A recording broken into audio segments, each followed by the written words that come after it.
Let me explain you something very important that just happened in gold and almost nobody understands this. Cathie Wood shared a chart comparing gold's total market cap to global money supply. And this ratio just hit 171%, which is an insane all-time high. To give you a perspective, this ratio has reached these levels only twice in the last century. First in 1934 during the Great Depression, and then in 1980 during the inflation crisis. Both times, gold was in a parabolic climax, and what followed were like major corrections. So this is not the time to be a hero and chase candles. And why is this ratio so important? Because global money supply represents the total amount of liquidity in the economy. So it shows how expensive gold is relative to the size of the money supply.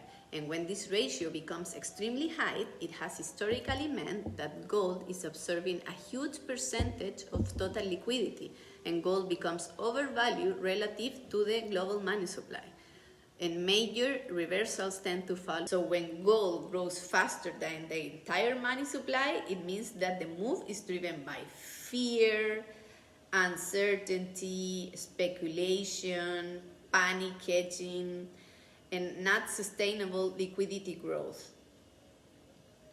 So that's when tops usually form.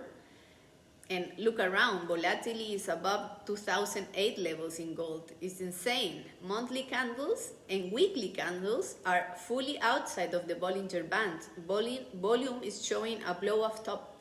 We are seeing huge wicks and liquidity sweeps on both sides.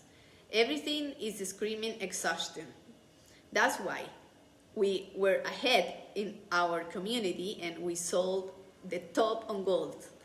This doesn't mean that gold is finished long term, but it does mean that we are in a very dangerous zone where reversals become very violent, like it did already, and chasing candles is suicide. So I just recommend you trade smart, respect risk, and let the market come to our levels.